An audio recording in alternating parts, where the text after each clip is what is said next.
በካሬ ከ77 ሺህ ብር ጀምሮ ቅንጡ አፓርትመንቶችን ከሜሪትስ ፕሮፐርቲስ በመሃል ፒያሳ አራዳ ፓርክና ፍሬንድሺፕ ፓርክ ፊት ለፊት 4000 ካሬ ላይ ያረፈውን ኮምፓውንድ አፓርትመንታችን ውስጥ ከባለ 1 እስከ ባለ 3 መኝታ ቤቶችን በ10% ቅድመ ክፍያ ማለትም ከ514 ሺህ ብር ጀምሮ ለሽያጭ አቅርበናል። በዚህ ቅንጡ መንደራችን ውስጥም የልጆች መጫወቻ ስፍራ፣ ጂምናዚየም፣ የከርሰ ምድር ውሃ፣ ስታንድ ባይ ጄኔሬተር እንዲሁም በቂ የመኪና ማቆሚያ ከኤሌክትሪክ ቻርጅ ጋር በአንድ አካቷል። ምን ይሄ ብቻ! በደመቀው የንግድ ሰፈር ተክለ ሃይማኖት ግዙፍ የገበያ ማዕከል ለሽያጭ ለማቅረብ ዝግጅታችንን ጨርሰናል። ከትናንሽ ካሬ ሱቆች ጀምሮ አማራጭ በመኖራቸው ቅድሚያ ለማግኘት ከታች ባለው ስልክ ቁጥር በመደወል ይመዝገቡ። ለማስተላለፍ ክቡራን ተመልካቾቻችን ሲሳይ አጌና ከሉዓላዊ ሚዲያ ሐሙስ የካቲት 26 2018 ዓመተ ምህረት ከትናንት በስቲያ ይፋ የሆነ ጀነራል ታደሰ ወረደ ጊዜ አስተዳደሩ ፕሬዝዳንት የተጻፈ ደብዳቤ ነው። በጀት ከፌደራል መንግስት ስላልተለቀቀልን ደሞዝ በዚህ ወር አንከፍልም፣ ወደፊት እንዴት እንደሚከፈል እናሳውቃለን። እርግጠኛ ነኝ ዛሬ ላይ የማዕከላዊ መንግስት ስልጣን ያስባሉ ብዬ አላምንም። በዚህ ደረጃ የታመሙ ሰዎች መሆናቸውን ባቅም ለይቶላቸው አማኑኤል ደጃፍ ላይ የቆሙ ናቸው ብዬ ደግሞ አልደመደመም።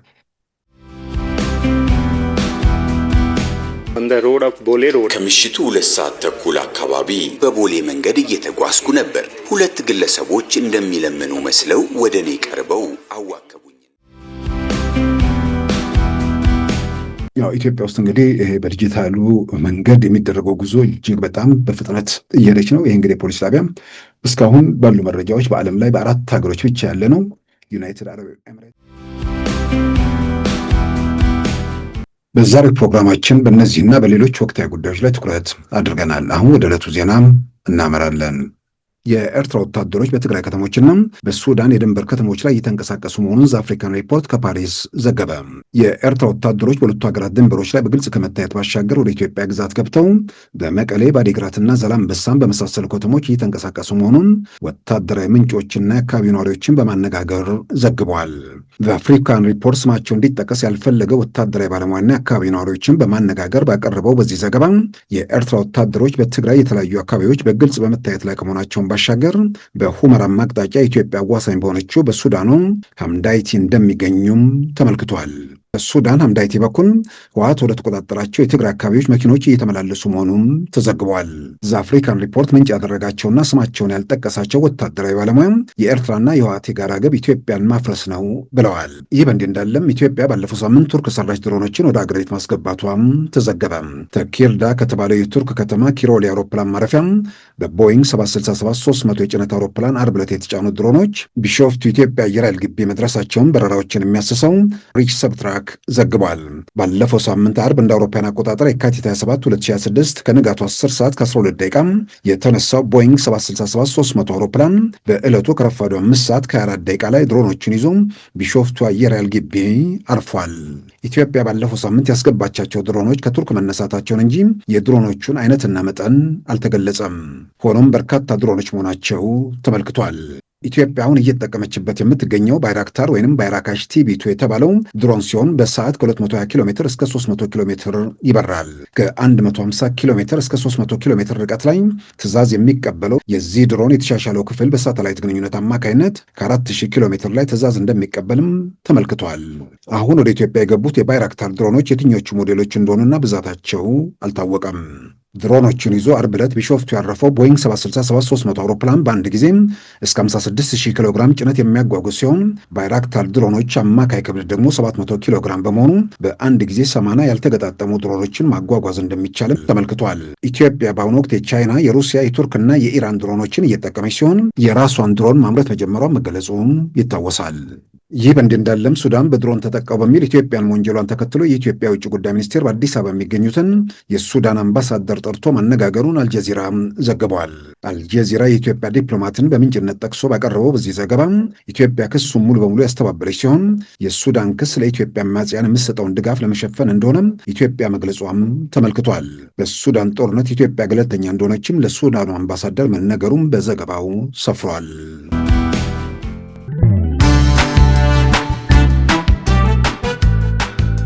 ሉዓላዊ ሚዲያን ይደግፉ። ስራዎቻችንን ለብዙ እንድናደርስ ሰብስክራይብ፣ ሼር፣ ላይክ በማድረግ ሉዓላዊ ሚዲያን ያጠናክሩ። እውነትን እንዘግባለን፣ ኢትዮጵያዊነትን እናቀነቅናለን። መድረኩ ግን ለሁሉም አመለካከት ክፍት መሆኑን እናረጋግጣለን። ሉዓላዊ ሚዲያ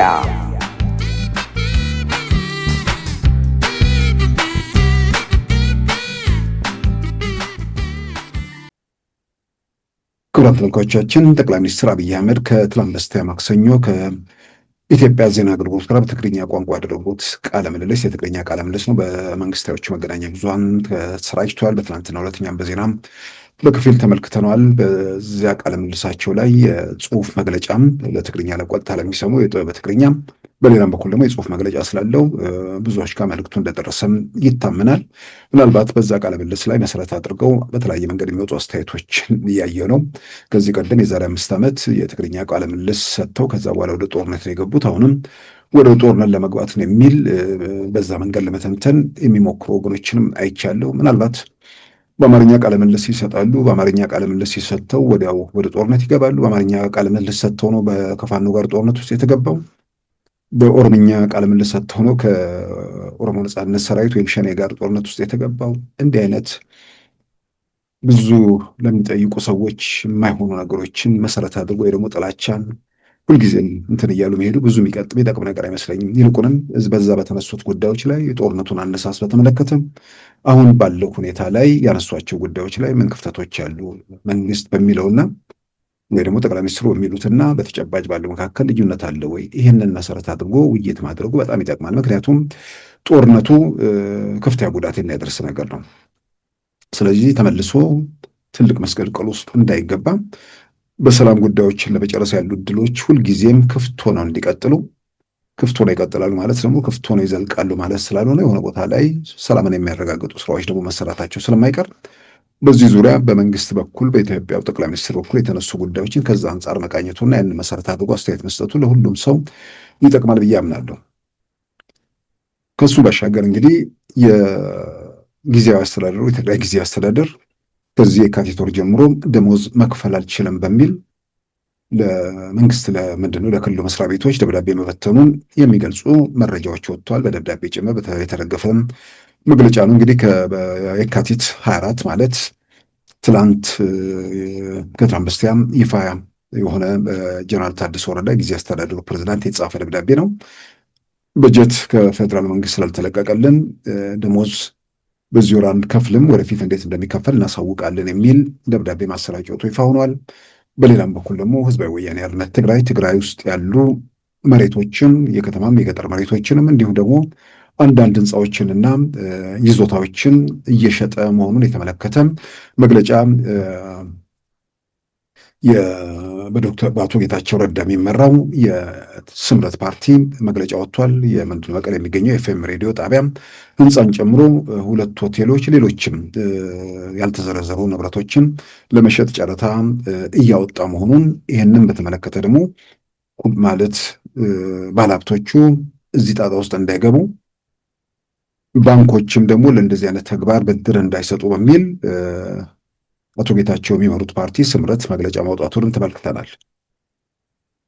የጠቅላይ ሚኒስትሩን ቃለ ምልልስ እንደገናም ደግሞ ከደሞዝ የለንም በሚል ወይ ደግሞ ደሞዝ መክፈል አልችልም በሚል የጊዜ አስተዳደሩ ያወጣውን መግለጫ እንደገናም ስምረት ፓርቲ ንብረት እየተሸጠ ነው በሚል ያነሳቸው ጉዳዮች ምናልባት ቀጥታ ያሉት ሁኔታዎች በዝርዝር መመልከቱ አስፈላጊ ነው ብዬ አምናለሁ። ከዛ በፊት ግን ሰው አልባውን ፖሊስ ጣቢያ ወይ ደግሞ ፖሊስ አልባውን ፖሊስ ጣቢያ በተመለከተ ቢቢሲ ያቀረበው ዘገባ ነው። ኢትዮጵያ በአዲስ አበባ ከተማ ቦሌ የሚገኘውን ሰው አልባውን ፖሊስ ጣቢያ በተመለከተ ሰው የሌለበት ማለትም ፍሮንት ዴስክ ማለት እንግዳ ተቀባይ የማይገኝበት ወረፋ መጠበቂያ አግዳሚ ወንበር የሌለበት የፖሊስ ጣቢያ በአዲስ አበባ ከተማ መቋቋሙን የተመለከተ ዘገባ ነው ይዞ የወጣው። ከዘገባው መረዳት እንደተቻለውም ይሄ ፖሊስ ጣቢያ ሰው አልባ ነው። ሰዎች ሄደው ችግር ሲገጥማቸው ከርቀት ካለው ፖሊስ ጋር በቀጥታ መገናኘት የሚችሉበት ፖሊስ ጣቢያ መሆኑን አስቀድሞም በኢትዮጵያ መንግስት በኩል በኢትዮጵያ መንግስት መገናኛ ብዙሃን መረጃ ወጥቶ ነበር። ቢቢሲ በጽሁፍ ዘገባ ሰርቶበታል። ቢቢሲ በእንግሊዝኛው ማለት ነው። ስለዚያ ፖሊስ ጣቢያ በአካባቢ ያሉ የፖሊስ ኃላፊ ማብራሪያ ሰጥተውታል። ይህ ፖሊስ ጣቢያ በመጀመሪያዎቹ ሳምንታት ፓስፖርት የጠፋባቸው እንዲሁም ደግሞ ገንዘብ የተጨረበሩና ሌላ ወንጀል የተፈጸመባቸው ማመልከታቸውን በሂደት ደግሞ ቁጥሩ እየጨመረ እንደሚመጣ እዛው ላይ ተገልጿል። ከዚሁ ጋር ተያይዞም የፌዴራል ፖሊስ ትላንት ያወጣው ደግሞ ሌላ መረጃ አለ። በቦሌ መንገድ ላይ ሲጓዝ የነበረ አንድ ህንዳዊ ስልኩ ተሰርቆ ያንን ስልኩን በአጭር ጊዜ ውስጥ ማስመለስ እንዴት እንደተቻለ የሚያብራራ ነው። ፖሊስ ምንድን ነው ህንዳዊው በቦሌ መንገድ ላይ ከምሽቱ 2 ሰዓት አካባቢ ሲንቀሳቀስ 3 ሆነው መጡ። በአንድ በኩል አንደኛው ሲያነግረው ሌሎቹ በሌላ በኩል አዋክበው ስልኩን ይዘውት እንደተሰወሩ ይሄ ህንዳዊ ወደ ፖሊስ ጣቢያው ማለትም ሰው አልባ ፖሊስ ጣቢያ ሄዶ ለፖሊሶች በማመልከቱ ወዲያውኑ ፖሊሶች ወደ አቅራቢያው መምጣታቸውን ያንን መሰረት አድርጎ በተደረገ ክትትል በአጭር ጊዜ ቀናት ውስጥ ስልኩን ማስመለስ መቻሉን ተናግሯል። ህንዳዊው እንግዲህ በሀገሩ የሌለ ነገር ስለሆነ ተገርሟል። በውጤቱም መርካቱን ራሱ በአንደበቱ ጭምር ሲመሰክር ይደመጣል። እነዚህ ወንጀሉን የፈጸሙ አካላቶች 3 ሆነው ነው። አንደኛው እጁን በመንካት ትኩረቱን ቀልቡን ከወሰደ በኋላ ወደዛ ትኩረት ሲያረግ፣ ሁለቱ ደግሞ ኢሚዲየትሊ ከኪሱ ነው ስልኩን ወስደው ሊሰወሩ የቻሉት። I was walking on the road of ቦሌ road ከምሽቱ 2 ሰዓት ተኩል አካባቢ በቦሌ መንገድ እየተጓዝኩ ነበር። 2 ግለሰቦች እንደሚለምኑ መስለው ወደ እኔ ቀርበው አዋከቡኝና ከዚያም አንደኛው ስልኬን ከኪሴ ወሰደ። እኔም በጣም ተከፍቼ እየሄድኩ በአቅራቢያዬ 2 ፌዴራል ፖሊሶችን አግኝቼ የተፈጸመብኝን ወንጀል ነገርኳቸው። ፖሊሶቹም ወደ ሰው አልባ ፖሊስ ጣቢያ ማዕከል ወሰዱኝ። በካሜራ በሚከታተለኝ ፖሊስ አማካኝነትም በሰው አልባ ቴክኖሎጂው ተጠቅሜ ቅሬታዬን አቀረብኩ። everything machine was there. I pushed the button, police officer came in on camera, lodged my complaint. In few days police found my phone. በጥቂት ቀናት ውስጥ ፖሊሶች ስልኬን አገኙ። እኔም በጣም ተደስቻለሁ። እናም አሁን በአስተማማኝ ከተማ ውስጥ እንዳለው ይሰማኛል። ያው ኢትዮጵያ ውስጥ እንግዲህ ይሄ በዲጂታሉ መንገድ የሚደረገው ጉዞ እጅግ በጣም በፍጥነት እየሄደች ነው። ይሄ እንግዲህ ፖሊስ ጣቢያ እስካሁን ባሉ መረጃዎች በዓለም ላይ በ4 ሀገሮች ብቻ ያለ ነው። ዩናይትድ አረብ ኤምሬት አለ፣ ሰርቢያ አለ። ከዛ ውጭ ባለፈው ዓመት አውሮፓዊቷ ኔዘርላንድ ውስጥ እንደዚሁ ስማርት ፖሊስ ስቴሽን አለ። ኢትዮጵያ በዓለም ላይ 4ኛው ሰው አልባ ፖሊስ ጣቢያ ያቋቋመች ሀገር ነች። እንግዲህ በዲጂታሉ ዓለም ያለን ምን ያህል ወደኋላ ረዥም ርቀት ውስጥ እንደነበርን ስለሚታወስ በአጭር ጊዜ ውስጥ ምን ያህል ደግሞ ርቀት እንደመጣንም መገንዘቡ በጣም አስፈላጊ ነው። ምናልባትም ከውጭም ሀገር ወደ ኢትዮጵያ የሚመጡ ሰዎች ትንሽ ግር ከሚላቸው ነገር ኢትዮጵያ ውስጥ በአብዛኛው ካሽ ይዞ መንቀሳቀስ የሚቻልበት ነገር እያበቃ መሆኑን የሚያሳዩ ተጨባጭ ነገሮች አሉ። በሁለት ምክንያት በውጭ የሚመጣም ሰው ብዙ ነገሮች የተስተካከሉለት መሆኑ ማሳየው፣ አንደኛ ከውጭ ሀገር ቀጥታ የውጭ ሀገር የባንክ ካርዱን ማለትም ቪዛ የሚሆን ማስተር ካርዱን አሜሪካ ኤክስፕረስ ምን የትኞቹም ካርዶች ኢትዮጵያ ውስጥ አሜሪካ ኤክስፕረስ ምናልባት መስራቱን እርግጠኛ አይደለም። ቪዛ ካርዶች ግን በአብዛኛው ኢትዮጵያ ውስጥ ይሰራሉ። የትኛውም ልክ ኤርፖርት እንደደረሰ ካርዱን አስገብቶ ካርዱ ላይ ያለው ዶላር ቢሆንም በዕለቱ ምንዛሪ በካሽ የሚሰጠው የሚፈልገውን ያህል መጠን ገንዘብ ማውጣት የሚችልበት ሁኔታ አለ። በሌላም በኩል ደግሞ ከሚሆነው ካርዱ ነው ራሱ ገንዘብ ሳያወጣ የትኛውም ሱቆች በአብዛኛው እነሱን በፖስት ማሽን ላይ መጠቀም የሚችልበት ሁኔታ አለ። ብዙ ሰዎች ወደዚህ ሀገር ሲመጡ ብዙ ነገሮች ቀለዋቸዋል። ከዛ ባሻገር ደግሞ ያው ቴሌብር የሚባል አለ ወይ ደግሞ ኢትዮጵያ ንግድ ባንክ ወይ ደግሞ ሌሎች ኢትዮጵያ የባንክ አካውንቶችንም በመክፈት በዛ መንገድ ገንዘብ ትራንዛክሽን መፈጸም የሚቻልበት በአብዛኛው ገንዘብ ይዞ መሄድ የሚቻልበት ሁኔታ ብዙ እየቀረ መሆኑን የሚያሳዩ ነገሮች ናቸው። ኢትዮጵያ በዲጂታሉ መንገድ ብዙ ርቀት እየተጓዘች ነው። ብዙ በዚህ በኩል በሚታዩ በሚጨበጡ ነገሮች ርቀቶች ቢኖሩም በሌላ በኩል በግጭት በምናምን ደግሞ ወደኋላ ለመጎተት የሚደረጉ ጥረቶች ያው ትላንት ላይ ቆሙ። ዛሬ ላይ መድረስ ያቃታቸው ነገን ለማየት ስለሚቸገሩ ወደኋላ ለመጎተት የሚያደርጉት ጥረት አለ። ወደ ዋናው ነጥባችን ስንመለስ እንግዲህ ጠቅላይ ሚኒስትር አብይ ከትናንት በስቲያም ረቡዕ ዕለት ማለት ማክሰኞ ዕለት ከኢትዮጵያ ዜና አገልግሎት በትግርኛ ቋንቋ ያደረጉት ቃለ ምልልስ መሰረት ተደርጎ የሚሰጡ አንዳንድ አስተያየቶች እንግዲህ መነሻ በማድረግ በሌላም በኩል የትግራይ ጊዜ አስተዳደር ደሞዝ የለኝም ማለቱን፣ የስምረት ፓርቲ ደግሞ ማለትም አቶ ጌታቸው የሚመሩት ፓርቲ ህወሓት ንብረት እየሸጠ ነው በሚል ባንኮች ብድር በመስጠት እንዳይተባበሩ፣ ባለሀብቶችም እንዲህ አይነት ጣጣ ውስጥ እንዳይገቡ ያሳሰበበትን መግለጫ የመሰረቱ ጉዳዮች ላይ አንዳንድ ነጥቦችን ለማንሳት ነው። ጠቅላይ ሚኒስትር አብይ በሰጡት መግለጫ ላይ የጦርነቱን አነሳስ በተመለከተ ሂደቱን በዝርዝር ገልጸዋል። ምናልባት የሚጠቅመው ነገር አንደኛ በትግርኛ በመሆኑ ትግራይ ውስጥ ያለውን ነገር ትግራይ ውስጥ ያለው ሰው ትግርኛ ተናጋሪው ቲፒኤልኤፍን ሲደግፍ የነበረው ጭምር በጣም በእርግጠኝነት በደንብ ይሰማዋል። ለምን ይሰማዋል? የጦርነት ስጋት ህብረተሰብ ውስጥ አለ። በሌላም በኩል ደግሞ በቲፒኤልኤፍ ዘመን ሲዘርፉ ሲቀሙ የነበሩ ሰዎች ምናልባት እኮ ያው የደነዘዙ ናቸው። ደንዝዘዋል ብዬ በእርግጠኝነት እናገራለሁ። ካልደነዘዘው ሰው ማሰብ ከቻለ ፍርስራሽ የሆነ ቲፒኤልኤፍ የሆነ ነገር ላይ ደርሶ እንደገና ይዛ የዘረፋ የቅሚያ ዘመኑ ይመጣል ብለው ተስፋ የሚያደርጉ ሰዎችም ሊሰሙ ይችላሉ። ቲፒኤልኤፍ ይሳካለታል አይሳካለትም፣ የዝርፊያ ዘመናችን ይመለሳል አይመለስም በሚል ስንት ፐርሰንት እንደሆኑ በእርግጥ በፐርሰንት ደረጃ የሚቆጠር አይደለም። በጣም በጣም በጣም ጥቂት ምናልባት በመቶዎች የሚቆጠሩ ሌቦች በህዝብ ስም ከገዢው እንትን ጋር ሆነው ሲተባበሩ የነበሩ ማለት ነው። እነሱም ይሰማሉ። ለምን እንደሚሰሙት ውጥረት ስላለ፣ ጦርነት ይነሳል አይነሳም፣ ግጭት ይነሳል አይነሳም፣ በሌላ ወገን ያለው በሂደቱ ላይ የሀገሪቱ መሪ የሚናገሩት ነገር ስለሆነ በቀጥታ በትግርኛ ቋንቋ መናገራቸውም ጭምር በደንብ የመደመጥ እድሉ ሰፊ ነው። የዛሬ የፕሪቶሪያ ሰላም ስምምነት ሲፈረም ከሚነገር በጦርነቱ መሃል ከሚነገር ዛሬ ብዙ ነገሮች ከተለዋወጡ በኋላ የሚነገረው ነገር ከዚህ ቀደም በየትኛውም መንገድ ቲፒኤልኤፍ አይሳሳትም፣ ቲፒኤልኤፍ ቅዱስ ነው፣ ቲፒኤልኤፍ ለትግራይ ህዝብ መብትና ነጻነት የቆመ ነው የሚለው አየሩን የተቆጣጠረው ሁኔታ ስለነበር የዛን ጊዜ ከየትኛው ወገን የሚነገርን ነገር ነጥሮ የመመለስ እድሉ ሰፊ ነበር። አሁን ግን የመደመጥ ሰው ውስጥ የመጠየቅ ሁኔታን ያሰፋል ብዬ አምናለሁ። ለምን ህወሓት ጦርነቱን እንዴት እንደጀመረ ዛሬም ደግሞ ተፈናቃዮች ለምን እንዲመለሱ እንደማይፈልግ ለአንድ ዓላማ ቆመናል ያሉ ሰዎች መከፋፈላቸው ብቻ ሳይሆን ማን የትኛው ጋር ችግር ፈጣሪ እንደሆነ ራሱ የቲፒኤልኤፍ ሰዎች ዋና ዋና መሪዎቹ የጦር አዛዦቹ ጭምር ከዛ ሂደት ወጥተው ይሄ ቡድን የትግራይ ህዝብ ሁሉ ጠንቅ ነው ብለው በመሳሪያም ጭምር ለመፋለም የወሰኑበት ምዕራፍ ላይ ስላለም ህወሓት ከዚህ ቀደም እንደሚባለው ቅዱስ ሳይሆን ሌላ በተቃራኒ ሊገለጽ የሚችል የክፋት የጥፋት የስቃይ የሰቆቃ ምልክት የሆነ ቡድን መሆኑ ትግራይ ውስጥም ግንዛቤ ስላገኘ በዚህ መሃል ከጠቅላይ ሚኒስትሩ የሚነገረውን ነገር የመደመጥ እድሉ ሰፊ ነው። ከጠቅላይ ሚኒስትሩ የሚነገረውን ሁሉን ነገር ያምናሉ እያልኩ አይደለም። ሰዎች ለመመዘን እድል ሰጣቸዋል። በፊት ህወሓት አይሳሳትም፣ ህወሓት የመብት ተሟጋጅ ነው፣ ህወሓት ለትግራይ ህዝብ መብትና ደህንነት የቆመ ነው፣ ስለዚህ ከሱ በተቃራኒ ነገር የሆነ ነገር ሁሉ አይደመጥም ነበር።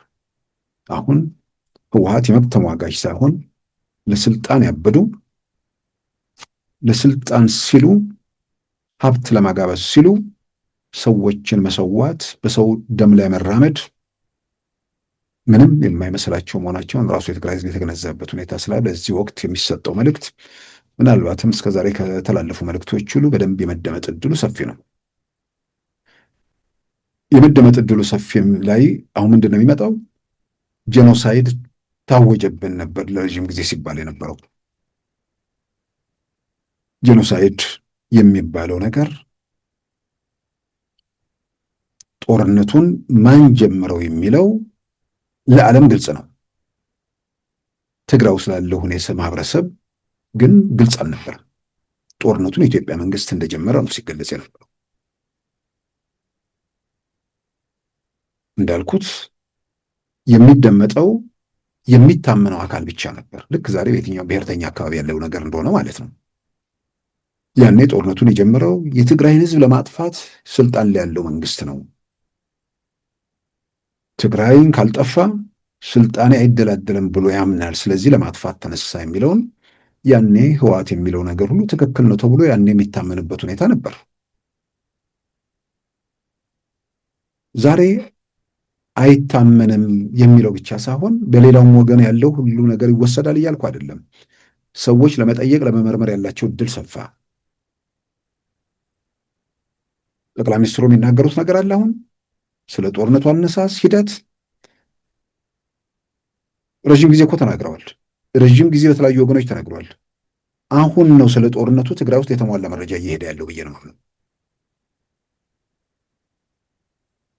ጠቅላይ ሚኒስትሩም የትኛውም የኢትዮጵያ ባለስልጣን የትኛውም ወገን የሚነገረው ትግራይ ውስጥ አይደመጥም ነበር ማለት የፖለቲከኛው ምናምን አካባቢ ከነጥላቸውም ይሰማል። ማህበረሰቡ የቲፒኤልኤፍን በጥቅል የተቀበለው ጋር ግን ነጥሮ የሚመለስ ነገር እንጂ የሚደመጥ ነገር አልነበረም። ስለዚህ በዚህ ሁኔታ ውስጥ አሁን ጠቅላይ ሚኒስትር አብይ የሚናገሩት ነገር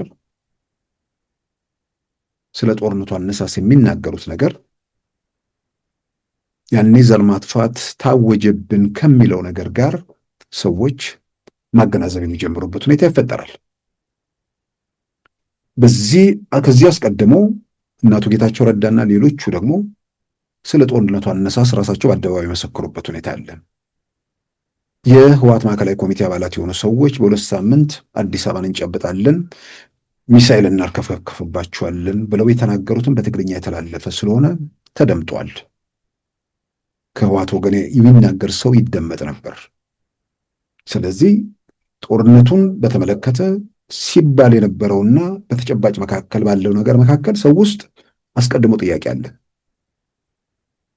ህወሓት እየተከፈለ እየተፈነካከተ ሲመጣ ከዛ ውስጥ የወጡ ሰዎች ስለ ጦርነቱ አነሳስ የሚናገሩትን ነገር ሰው ውስጥ ጥያቄ እየጫረ ባለበት ሁኔታ ውስጥ አሁን የጠቅላይ ሚኒስትር አብይ መልእክት ሲመጣ አስቀድሞ ተገዝቶ የነበረው ሐሳብ እየተነነ ጥያቄ እየተነሳ ባለበት ሁኔታ ውስጥ ስለሆነ በዚህ ወቅት የሚሰጡት መግለጫ ከመቼውም ጊዜ በላይ ትርጉም ያለው ነው። እንዳልኩት ደግሞ ውጥረት ያለበት ጊዜ ስለሆነ ከመቼውም ጊዜ በላይ ደግሞ የመደመጥ እድሉ ሰፊ ነው። ዝርዝር ውስጥ መግባት ብዙም ሳያስፈልግ 2 ነጥቦች ላይ ብቻ ላንሳ። አንደኛ የኤርትራን ተሳትፎ በተመለከተ፣ ሁለተኛ ጦርነቱን ማን ጀመረው የሚለውን በተመለከተ። ጦርነቱን ማን ጀመረው የሚለው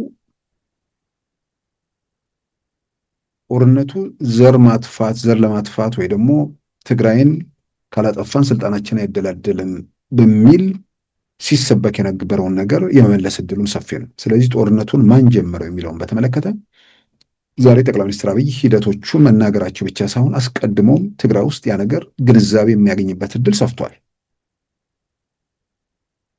ቤተ መንግስት በመልቀቃቸው የተቆጩ፣ ከለውጡ ጋር ራሳቸውን ማስማማት ያልቻሉ፣ የበላይነት እንጂ እኩልነት የማይገባቸው፣ ከስልጣን ውጭ ህይወት ያለ የማይመስላቸው በጠቅላይ ሚኒስትሩ አባባል ትላንት ላይ የቆሙ ወደ ዘመኑ ያልመጡ ሰዎች መታበይም ምንም ታክሎበት በአጭር ጊዜ ውስጥ እናደርገዋለን ብለው የኢትዮጵያ የሀገር መከላከያ ሰራዊት ሰሜን እዝ ላይ የፈጸሙት ጥቃት፣ ያንን ጥቃት ፈጽመው የሀገሪቱን ከ80 በመቶ የመከላከያ ኃይል ወይ ደግሞ በመሳሪያ ረገድ ያለውን 80 በመቶ አዳክመን በአጭር ጊዜ ውስጥ ተጉዘን በ15 ቀን ውስጥ አዲስ አበባ እንገባለን በሚል የአሜሪካ ምርጫ እየተካሄደ በሚካሄድበት ቀን ማለትም በዶናልድ ትራምፕ እና በጆ ባይደን መካከል ማለትም የዶናልድ ትራምፕ የመጀመሪያ የስልጣን ዘመን የሚያበቃበትና የጆ ባይደን የስልጣን ዘመን የሚጀምርበት የምርጫ ቀን ነው። ያው የሚያበቃበት የሚጀምርበት የሚለው የመጨረሻው ምርጫ ውጤቱ ስለታወቀ ነው። ያን ቀን ግን ምርጫ የሚካሄድበት ነው። ዓለም ወደ አሜሪካ ምርጫ በሚያተኩርበት ሰዓት ከምርጫው ሙቀት ሳይወጣ በ15 ቀን አዲስ አበባ ውስጥ እንደርሳለን በሚል የተጀመረ መሆኑ ያው ሁሉንም ነገር የኢትዮጵያ መንግስት ሳይነግረንም ያሉ ነገሮችን ገጣጥመን አንብበን በደማቁ ተስሎ ምናየው ተሰምሮ የምናነባው እውነታ ይሄ ነው። ይሄ ዛሬ ትግራይ ውስጥ የበለጠ የሚገለጽበት ሁኔታ ተፈጥሯል። ስለዚህ ጦርነቱ ያኔ ለምን እንደተጀመረ በተለያየ መንገድ በስፋት የሀገር ሽማግሌዎቹ ጥረት የተደረጉ ሽምግልናዎች፣ ህግ እንዴት እንደፈረሰ ዛሬ ስለ ህገ መንግስት የሚያወሩ ሰዎች ኢትዮጵያ ውስጥ ምርጫው ሲራዘም ምርጫ ኮሚሽን ማቋቋም ኢትዮጵያ ህገ መንግስት እንደማይፈቅድ እየታወቀ ምርጫ ኮሚሽን አቋቋምን ብለው ምርጫ ሲያደርጉ ከፌዴራሉ ምርጫ ተከልትን ብሎ አንድ ሀገር የፌዴራሉ አካል ሆኖ በራሱ ጊዜ የሀገሪቱ ምርጫ ቦርድ ገፍቶ የራሱ ምርጫ ያደረገበት ሁኔታ እነዚህን ነገሮች መሰረት አድርጎ እያንዳንዱ ዛሬ ላይ ቆሞ ሂደቶቹ ምን ነበሩ የሚለውን ሰው ቆሞ ብሎ የሚያይበት የሚመረምርበት ሁኔታ ስለተፈጠረ የጠቅላይ ሚኒስትር አብይ ስለ ጦርነቱ የሚናገሩት ነገር ከመቼውም ጊዜ በላይ የመደመጥ እድሉ ብቻ ሳይሆን ሰዎች መዝነው ያ ጦርነት፣ ያ ግጭት፣ ያ ቀውስ እንዴት ተጀመረ፣ ለምን ተጀመረ፣ በማን ተጀመረ የሚለውን ለመገንዘብ ያላቸው እድል ሰፊ ነው። ያንን መገንዘብ ዛሬ ለሚካሄደው ወይ ደግሞ ቲፒኤልኤፍ እንደገና ወደ ጦርነት ለመግባት ለሚያደርገው ጥርፊያ ከትግራይ ማህበረሰብ በቂ ምላሽ ማግኘት የሚችልበት ሁኔታ ይፈጠራል። እርግጥ አስቀድሞ የጦርነት ፍላጎት የለም ብቻ ሳይሆን ወጣቱ በሰልፍ ወደ ሌሎቹ የአገሩ ክፍል እየሄደ ነው። ይሄ ደግሞ የበለጠ አሁን ቃለ ምልሱ ደግሞ ብዙ ነገሮችን የበለጠ ያጠራል ብዬ አምናለሁ። ማዝነው ያኔ ቲፒኤልኤፍ ያለውን ገዝተው አንዳንዶቹ ከመራቸው መስሏቸው ይሆናል። በሌላ በኩል ደግሞ ያው ቁጭ እንዴት ያለባቸው ሰዎች አሉ። ጦርነቱን የኢትዮጵያ መንግስት እንደጀመረ ሲገልጹ ኖረው ጦርነቱን የኢትዮጵያ መንግስት እንዳልጀመረ ብቻ አይደለም። አሁን በኋላ ከኤርትራ ጋር ተያዘ የሚነሳውን ጉዳይ ከተመለከተ እና አቶ ጌታቸው ዛሬ በአደባባይ የመሰከሩት ነገር በመጨረሻው ሰዓት በሃይማኖት አባቶች በሌሎች አካላት ከተደረገው ጥረት ባሻገር ጠቅላይ ሚኒስትሩ ወደ መቀሌ መልእክተኛ ልከው ጦርነቱ ውስጥ ከተገባ ኤርትራ ልትገባ ትችላለች፣ ኤርትራ ከገባች ደግሞ ልትበቀላቸው ትችላለች፣ ይቅርባችሁ የሚለውን መልእክት አምባሳደር ሬድዋን ሁሴን ወደዛ ተልከው ይህንን ማስረዳታቸውን አቶ ጌታቸው ረዳም በአደባባይ መስክረዋል። አቶ አምባሳደር ሬድዋን አልመጡም የሚል የቲፒኤልኤፍ መሪ፣ አልተጠየኩም የሚል የህወሓት አመራር አላየንም፣ አልሰማንም። ስለዚህ እንደ መንግስት አንደኛ ግጭት ውስጥ ጦርነት ውስጥ ላለመግባት በሀገር ሽማግሌዎቹን ጨምሮ በአጠቃላይ የተደረጉ ሂደቶችን ብቻ ሳይሆን ሰዎች በሆነ በሰፈራቸው ካልታጠሩ በንዴት ወይ በሌላ መንገድ አእምሯቸው ካልተጋረደ በወቅቱ በነበረ ሁኔታ ስልጣን ላይ ያለው አሁኑ የኢትዮጵያ መንግስት በዛ ቁመናው የሀገር መከላከያ ሰራዊቱን ሙሉ በሙሉ ባልተቆጣጠረበት እስከ መምሪያ ድረስ የቲፒኤልኤፍ ሰዎች ባሉበት የደህንነት መዋቅሩን ሙሉ በሙሉ በእጁ ባላስገባበት ውስጡ ጭምር ከመንደራቸው ባሻገር ማያዩ ብሔርተኞች የህወሓት ፖለቲካ የተስማማቸው የጣማቸው ዘረፋ፣ ቅሚያ ህይወት የሚመስላቸው ይሄ አዲስ የመጣው ኢትዮጵያ የሚለው ሀሳብ ከሱ ጋር ኮምፓቲብል መሆን ያልቻሉ ሰዎች ፈተና በደቀኑበት ጊዜ የኢትዮጵያ መንግስት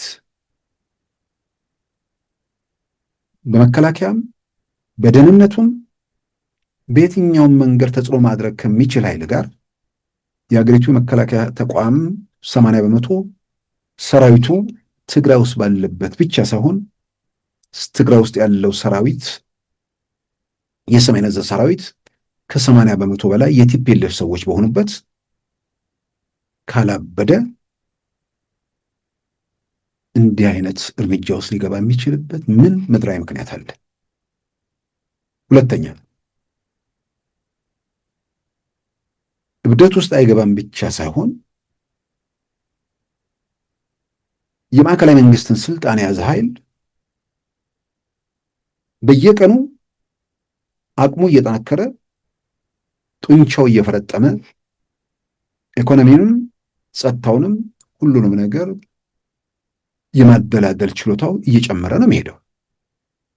በአንጻሩ ደግሞ ማዕከላዊ መንግስትን የለቀቀ ኃይል ከፌዴራሉ መንግስት አንጻር እየጫጨ እየኮሰመነ የመሄድ ዕድሉ ሰፊ ነው።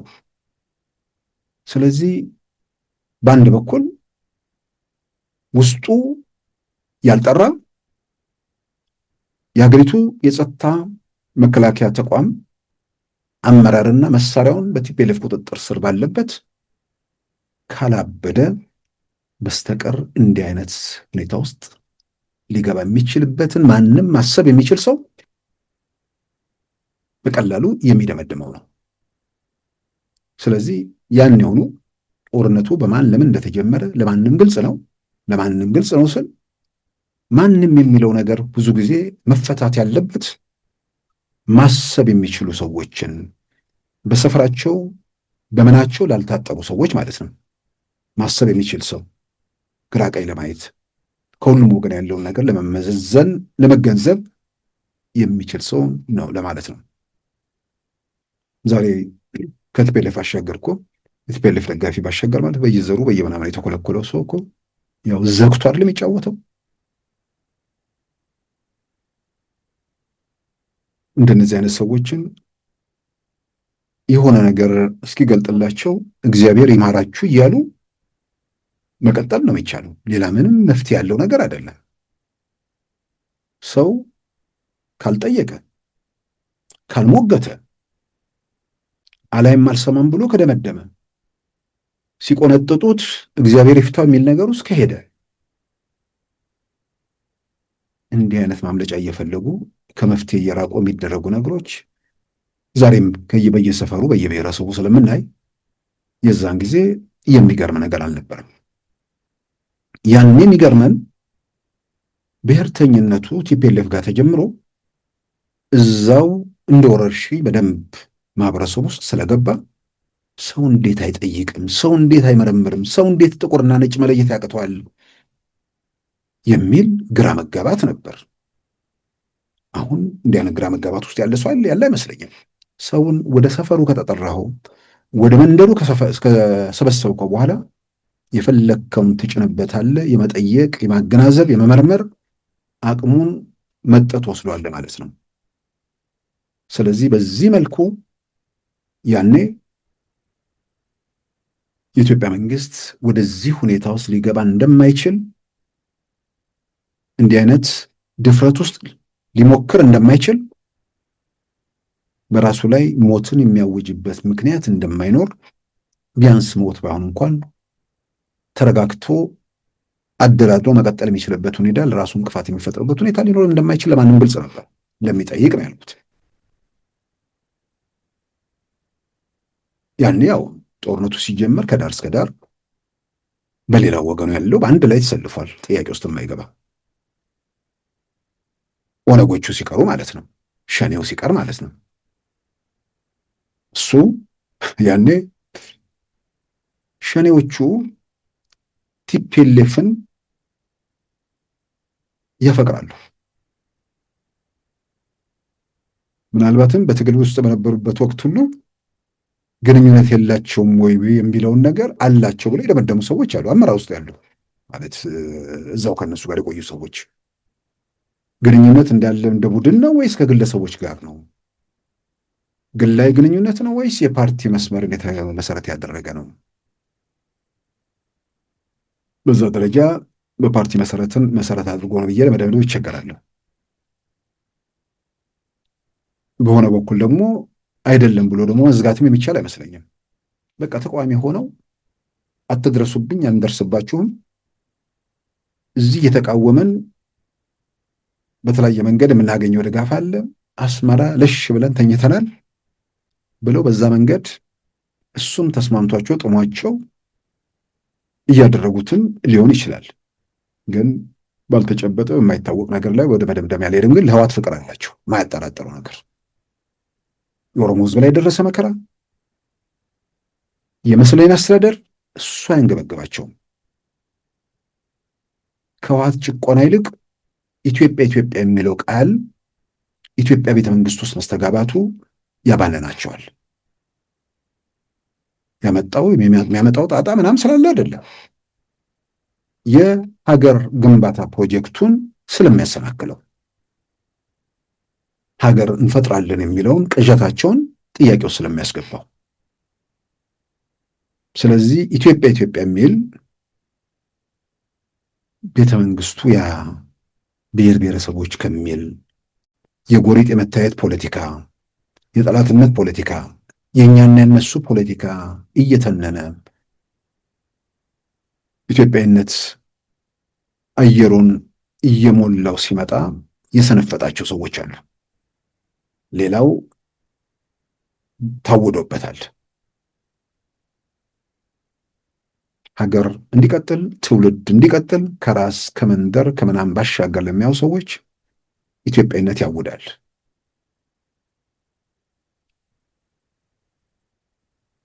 እነሱ ደግሞ ሰነፍጧቸዋል።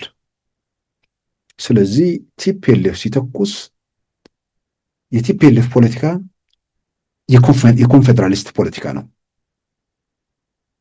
ፌዴራሊዝም እያሉ ያንቆለጳንተን ይሉታል።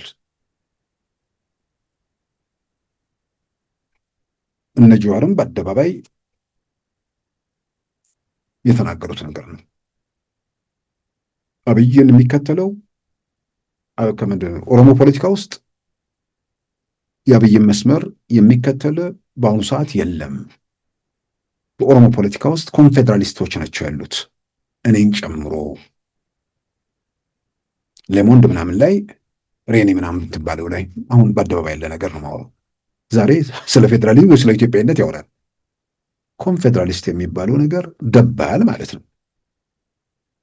አንድ ሀገር እንደውም አይደለም። የጋራ መከላከያ የጋራ ምናምን ትንሽ ነገር ነው ያላቸው።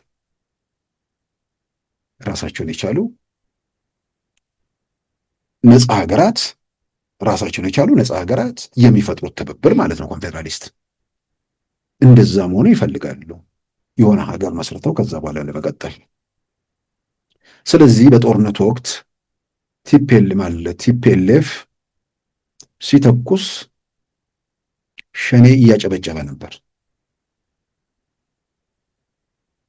ቤተ መንግስት ገብተው ከዛ በኋላ ክልሉን ይሰጡኛል፣ ከዛ በኋላ ሀገር አድርጓል። ግን አሁን የሚያስብ ሰው ቢሆን ኢትዮጵያ የምትባል ሀገር ለረዥም ዘመናት ውስጥ በታሪክ ውስጥ ጸንታ የቆየች የቅኝ ግዛት ተጋድሎ ምን ሁሉ በደንብ ያልነቀነቃትን ሀገር እሱን አፍርሰ የሌለ የማይታወቅ ሀገር መሰረታለሁ ብለ መዓት ነገር ስንጥቅጥቁ እንዴት እንደሚወጣ እንደማይታያቸው ግን ግድ የለም። ቤተ ሙከራ ሰው ይሁን ጉዳያቸው አይደለም። በእምነት በምናምን አንዱ እንዴት ነው አንድ ማይኮን በየትኛው ስነ ልቦና የትኛው ኢትዮጵያ ዛሬ ትግራይ ውስጥ ራሱ እያየናል እንዴ? ያለውን አጽንቶ በኩልነት መቀጠል የሚቻልበት ሁኔታ ላይ መስራት ነው። ያን የጦርነቱ እንግዲህ ሲጀመር ኢትዮጵያን ከዳር እስከ ዳር በአንድነት ቆመዋል። ከትግራይ ክልል ውጭ ማለት ነው። አብዛኛው ትግራይ ለቲፒኤልኤፍ ድጋፍ ነበር። ሙሉ እያልኩ አይደለም። ዛሬ ያ ተገልብጧል። ያንን ምን ፈጠረ የሚለውን ዛሬ ላይ ሆኖ ብዙ ሰው ለምን ይገረማል? መገረም ሰው አቁሟል። 50 ዓመት የተሰራ ነገር ነው። 50 ዓመት ብሔርተኝነት የተሰራበት ሀገር ነው፣ የተሰራበት ክልል ነው። 27 ዓመት የተሰራበት ከዛ በላይ እኮ መሆን እየቃጣቸው ነው። ስለዚህ ከዛ አንጻር የተፈጠሩ ክፍተቶች፣ ጉድለቶች ነበሩ። ውስጥ ያሉ ሰዎች ቤተ መንግስት ለመመለስ የተደረገው ጥረት የትግራይን ህዝብ በመከራ በስቃይ በሰቆቃ ውስጥ እንዲሞላ አደረገው። አሁንም እንደገና ደግሞ እንሞክረው የሚል እብደት ውስጥ የሚገቡ ሌሎች ሰዎችን ሲያዩ ቢያንስ ህዝባችን እንታደግ ከዚያ ዙሪት እንውጣ የሚሉ ሰዎች ወጥተው መናገር ሲጀምሩ መልአክ ተደርጎ ሲታይ የነበረው ኃይል ጣዖት ሆኖ ተከሰከሰ። በትግራይ ህዝብ ፊት ተዋረደ። በዚህ ሁኔታ ውስጥ ነው እንግዲህ ቃለ ምልልሱ የተደመጠው። ስለዚህ ያኔ ጦርነቱ ማንን ጀመረው የሚለውን ነገር ሰዎች አሁን ለመጠየቅ ለመመርመር ያላቸው እድል ሰፊ ነው።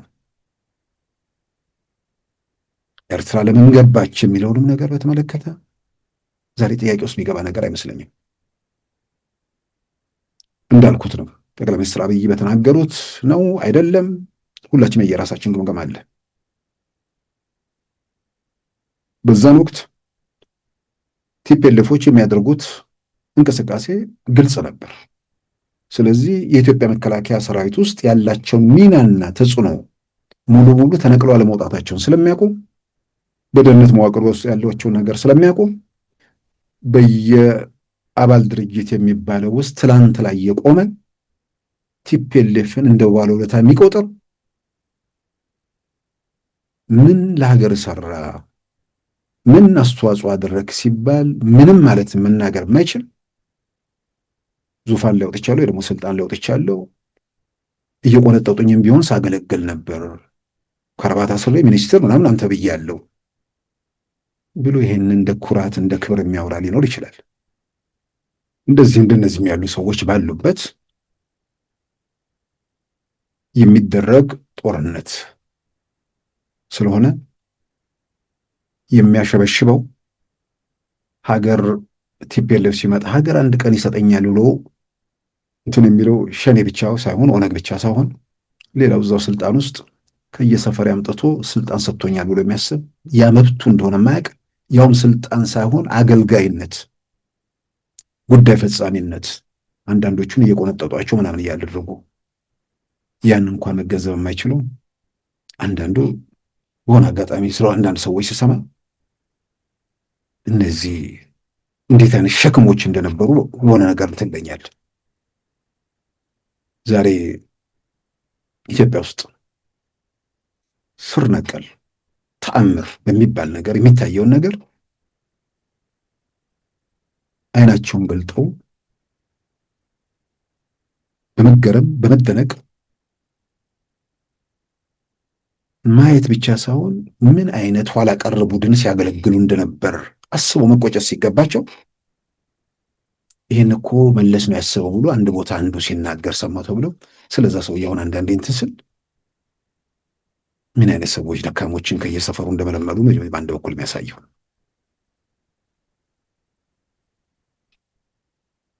እና እንደነዚህ አይነት ሰዎች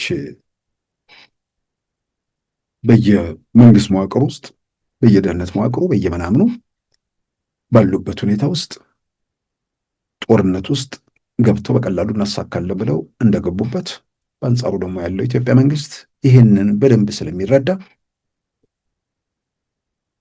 አስቀድሞ ቲፒኤልኤፍ ስልጣን ላይ በነበረበት ወቅት በተለያየ መንገድ ያለውን ነገር ለመለወጥ በዚህም በዚያም ጥረት የሚያደርጉ በኢትዮጵያ ሀገር መከላከያ፣ በኢትዮጵያ ጸጥታ፣ በሌሎች ተቋማት ውስጥ የነበሩ አንዳንዶቹ ሰብረው ወጥተው ሲሄዱ፣ አንዳንዶቹ እስር ቤት ሲገቡ፣ ሌሎቹ ደግሞ ውስጥ ሆነው በተለያየ መንገድ ሚና የሚጫወቱ ሰዎች ነበሩ። አንዳንዱ ደግሞ ለአገልጋይነት ራሱን ያጨ ብቻም አይደለም። ቲፒኤልኤፍ እንዴት ቤተ መንግስት ለቆ መኖር ይችላል? ተመልሶማ መምጣቱ አይቀርም ብሎ የሚያመልካቸው ማለት ነው። እነዚህ ሁሉ አምላኪዎች በነበሩበት እንግዲህ ጦርነቱ ሲጀመር ውስጡም በደንብ ያልጠራ የጸጥታ ተቋሙም እርግጠኛ ባልሆነበት ሁኔታ ውስጥ የኢትዮጵያ መንግስት ወደ ጦርነት ሊገባ የሚችልበት ምንም ማንም ስራ ግራ ቀኝ ሲያይ የሚመጣ ነገር አይደለም። ስለዚህ ያ ጦርነት በማን ለምን የሚለው ዘር ማጥፋት ነው አይደለም የሚለው የሚመለሰው ከዚህ አንጻር ነው። ያው ማሰብ የሚችል ሰው ለምንድን ነው ዘር ማያጥፋው? ለምንድን ነው ዘር የሚያጠፋው? የታመሙ ሰዎች አሉ። ብዙ ጊዜ የታመሙ ሰዎች ሊቧደኑ ይችላሉ።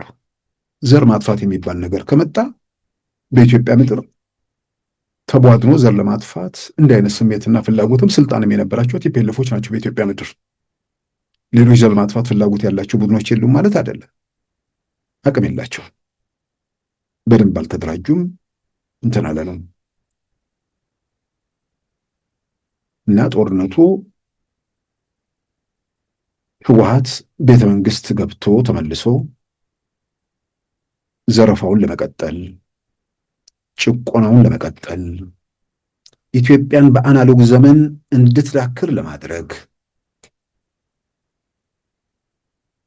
የት ነበር? 8 ዓመት እኮ አሁን ስለ ስማርት ፖሊስ ስቴሽን፣ ስለ ቴሌብር፣ ስለ አጠቃላይ ዲጂታል ፔመንት በዚህ ፍጥነትና በዚህ ርቀት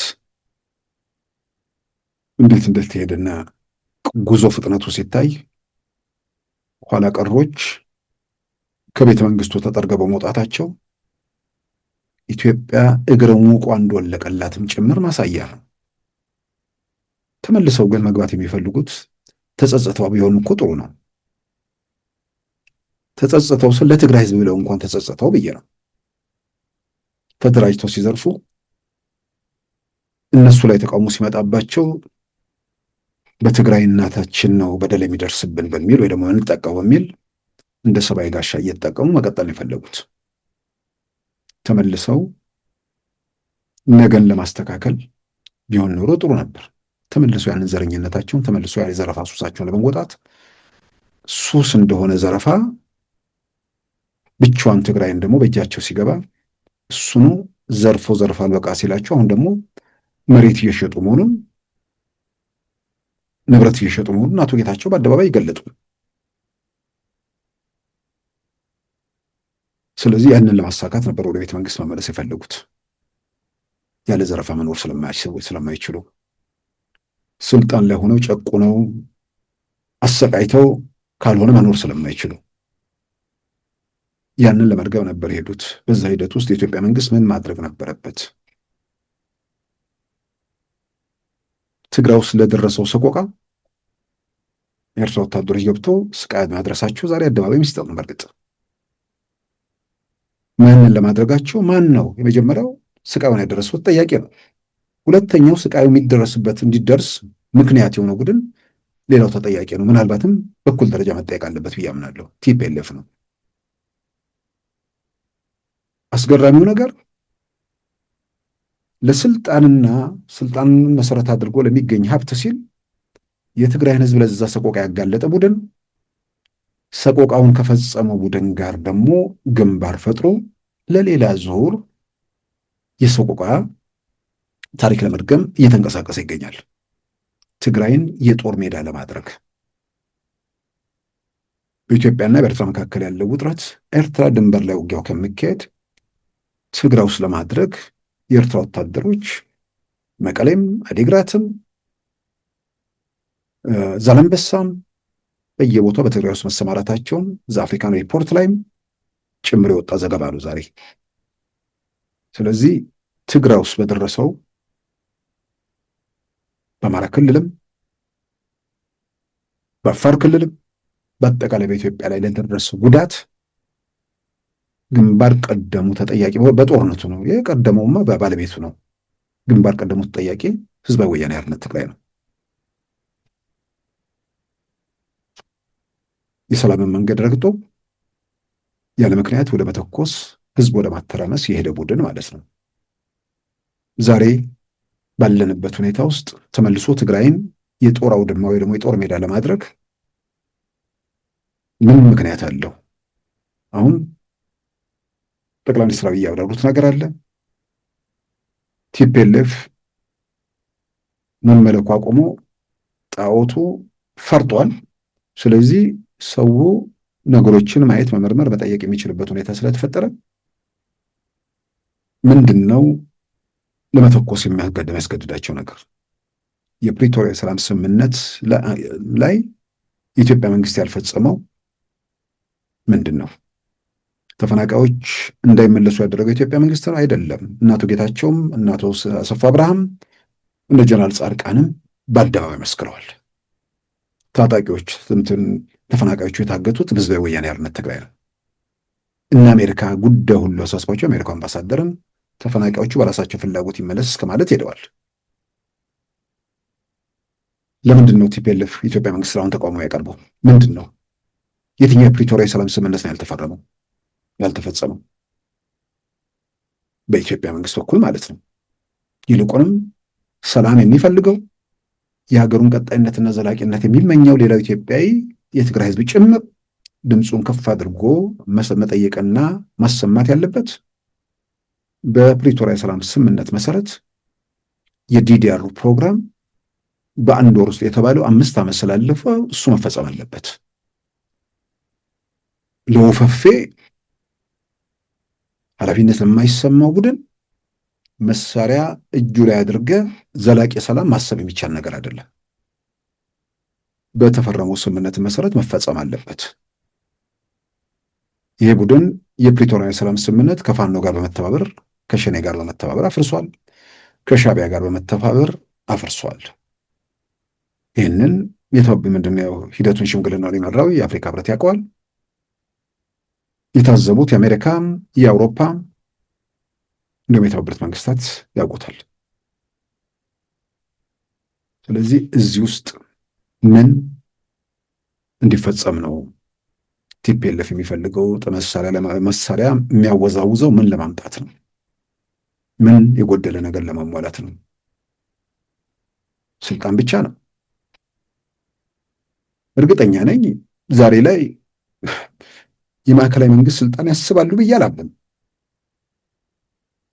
በዚህ ደረጃ የታመሙ ሰዎች መሆናቸውን ባቅም ለይቶላቸው አማኑኤል ደጃፍ ላይ የቆሙ ናቸው ብዬ ደግሞ አልደመደመም። ስለዚህም ብሎ ምኞታቸው የትግራይ ውስጥ ያለው እንደ ብቻችንን ህገወጡን ነገር እየሰራን ስልጣኑንም አትድረሱብን፣ አቶ ጌታቸው ሌሎቹ አይድረሱብን፣ እሱን ተውልን የሚል ያንን ለማስገደድ የሚያደርጉት እንደሆነ እገምታለሁ። ያለዛማ በደንብ ለይቶላቸዋል። ከዚህ በኋላ ማዕከላዊ መንግስት አዲስ አበባ ምናምን ስልጣን የሚያስቡ ከሆነ ማለት ነው። ዝም ብሎ ሌላውን ይቅር፣ አሁን ዝም ብሎ መንግስትን የሚቃወመው እንኳን ይሄ ኋላ ቀር ቡድን አዲስ አበባ ቢደርስ አያብድም እንዴ? ተመልሶ ያጨለማ ተመልሶ የኋላ ቀርነት ራሱ ሲያስቡት አይዘገንንም? ከምንም በላይ ደግሞ አሁን ታዩ። ብዙ ሰዎች እኮ ይገረማሉ። እነዚህ ሰዎች ናቸው 27 ዓመት የኢትዮጵያ ፖለቲካ ስልጣን ላይ ቆዩት? እንዲህ ያሉ ኋላ ቀሮች። እርግጥ ነው ትንሽ ዘረኝነት የሚጫናቸው እንጂ በጣም ማሰብ የሚችሉ ሰዎች ነበሩበት። እነሱ እየወጡ አሁን ማንጁሶች እጅ ወድቋል። የተፈጥሮ ዑደት ሳይጨርሱ የማህበረሰብ እድገት ሳይጨርሱ ጫካ የገቡ ሰዎች እጅ ማለት ነው። ስለዚህ ብዙ ነገር ይቀራቸዋል። ጥይት እየጮህባቸው ስላደጉ ህይወት ከተኩስ ውጭ ያለ አይመስላቸውም። ትንሽ ሰላም ሲሰማቸው ብርድ የሚላቸው ሰዎች ማንጁሶች አሉበት። ያኔ ደግሞ በደንብ አድርገው እድሜያቸውን ጨርሰው ከዩኒቨርሲቲ አቋርጠው ጫካ የገቡትን ዶክተር ደብረጽዮን ደግሞ ስልጣን የሚባል ነገር አናውዟቸዋል። ማንጁሶቹ ደግሞ አይሰሟቸውም። አንዳንድ ይሄ በጥላቻ በምናምን የታወሩ ግለሰቦች፣ ቡድኖች ለትግራይ ህዝብ የሚጨነቁ ከሆነ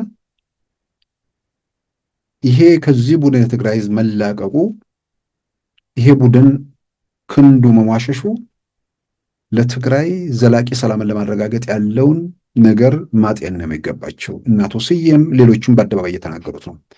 ይሄ የማንጁሶች ቡድን እርስ በርስ መደማመጥ እያቆመ ስለሆነ ትግራይን የጎበዝ አለቆች መፈንጫ ነው የሚያደርጋት።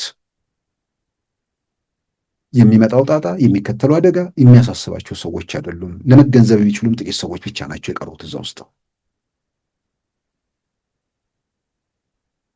ጠቅላይ ሚኒስትሩን ስለጠላ ስልጣን ያለው መንግስት አምርረ ስለተቃወምክ ያንተ ምሬትና ተቃውሞ ሳይሆን በተጨባጭ በምክንያት የሚደረጉ ነገሮች ናቸው ለመፍትሄ አስተዋጽኦ ያደረጉት።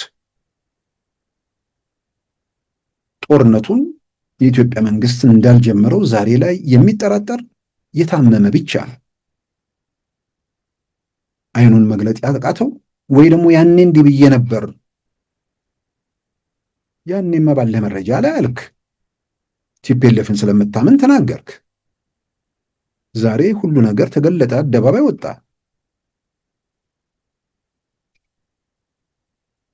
ሌላው ቀርቶ ኤርትራ ከገባች ትበቀላችኋለች የሚል መልእክት ጠቅላይ ሚኒስትሩ ላኩኝ እኮ ብለው እስካሁን ነግረውን አያውቁም። እስከዛ ድረስ እኮ ጥረት ተደረገ፣ ተለመኑ፣ ብዙ ነገር እኮ ተደረገ። እስከዚህ ድረስ በኃላፊነት እኮ የተንቀሳቀሰ መንግስት ነው። አሁንም በኃላፊነት ስሜት እየተንቀሳቀሰ ነው። የሚችለውን እያደረገ ነው፣ እየሞከረ ነው። ነገር ግን ደግሞ ዘላለም ህወሓት በሚባል ቡድን የ27 ዓመቱ ላይ በቃ ተጨማሪ 7 ዓመት 8 የሞላ ነው። እንደገና 9 10 እያል እየቆጠረ መሄድ የምንችል አይመስለኝም። ማብቃት አለበት አንድ ቦታ ላይ። ስለዚህ ለዚህ ተገቢው ምላሽ ለመስጠት ጉዳቱ ማህበረሰብ ላይ የከፋ ሁኔታ በማያስከትልበት ጉዳት አያስከትልም ብሎ መደምደም የሚቻልበት ነገር የለም። የከፋ እንዳይሆን በዋናነት የችግሩ ባለቤቶች የመከራ ምንጮቹ ላይ ትኩረት የተደረጉ የመፍትሄ ሀሳቦች፣ ትልቁ የመፍትሄ ሀሳብ ሰላም ነው። ሰላምን አሻፈረኝ ላለ፣ የጥይት ድምፅ ለሚናፍቀው፣ ጥይት ባሩድ ለምትን ለሚለው ለሚያምረው፣ የእሱን አምሮት ሌላው ላይ እያሳረፈ ሲቀጥል የነበረ ህብረተሰብ ላይ ሲያሳርፍ የነበረ አሁን በአምሮቱ ልክ በዋናነት ምላሽ ለሱ መስጠት በሚቻልበት ደረጃ ላይ በመንግስት በኩልም ዝግጅት እየተደረገ ነው ብዬ አምናለሁ። ጉዳትን ማህበረሰብ ላይ በሚቀንስ መልኩ ዝግጅቱ በማያወላዳ መንገድ ዝግጅቱ ይሄ ኃይል ከፈረሰ ጣጣው ይተርፈናል ብለው የሚያስቡም እንዳይለምዳቸው ለማድረግም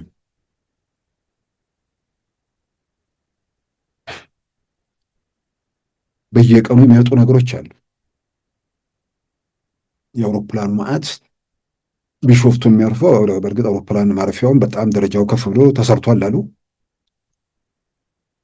ባለፈው ሳምንትም ዓርብ ዕለት በርካታ ድሮኖች በቦይንግ አውሮፕላን ተጭነው ገብተዋል። ያው የዓለም አቀፍ የበረራዎችን ትራክ የሚያደርጉ ኃይሎች ይፋ ያደረጉት ነው። አውሮፕላኑ ከቱርክ ከተማ ተነስቶ አዲስ አበባ ቦሌ ቢሾፍቱ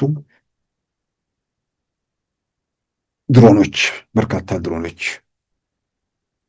ቁጥሩን አይቀመጥም፣ ግን ቦይንግ እስከ ስንት ድሮን ይዛል የሚለውን ነገር ስንል ተፈታቶ ምን ብሎ ክብደቱ ሲታይ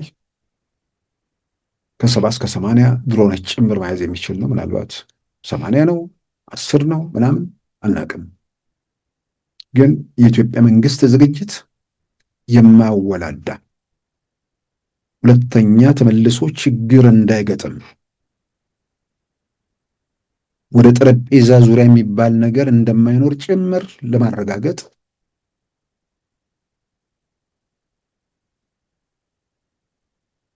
ሸረሪቱን የመጨፍለቅ ድር እየጠረጉ ንጹሃን ላይ ሰቆቃ እየፈጸሙ የሚቀጥሉ ትንፋሽ የሚቀጠላቸውንም ከርቀት ትንፋሽ ለማሳጣት ለአንዴና ለመጨረሻ 2018 ላይ ደፍጥጧቸው እንደሚያልፍ ዝም ብለን ስናነብ የሚገለጥልን ነገር ያ ነው።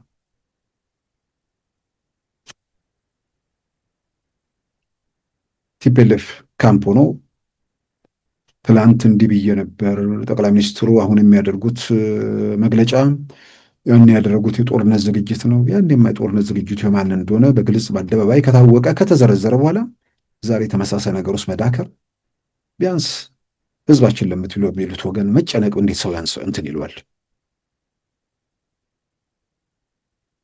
ጠቅላይ ሚኒስትሩ ላለመውደድ መንግስታቸውን መጥላት እሱ ሌላ ነገር ነው። ስለጠላኸው ስላልወደድከው የሚሄድ መንግስት የሚለወጥ መንግስት የለም። ቲፒኤልኤፍን አጥበቀ ስለወደድከው እንኳን መንግስት ከዚህ በኋላ ቡድን መሆን አይችልም። ስለዚህ ህዝብ ከመከራ የሚፈታበት ከችግር አረንቋ ሀገር የሚወጣበት መንገድ ላይ አተኩሮ በዛ መንገድ መንቀሳቀሱ ነው ለማንም የሚጠቅመው ብዬ አምናለሁ። ክቡራን ተመልካቾቻችን የዛሬም ሐሙስ የካቲት 26 2018 ፕሮግራማችን በዚሁ ተጠናቋል። ጤና ይስጥልን።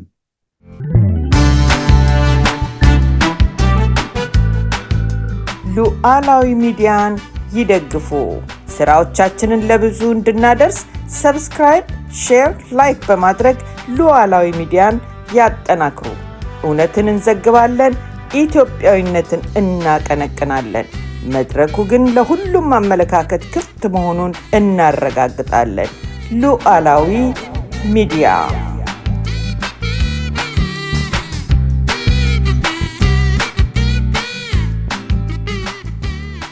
የዛሬ ሐሙስ የካቲት 26 2018 ፕሮግራማችን በዚሁ ተጠናቋል። ጤና ይስጥልን።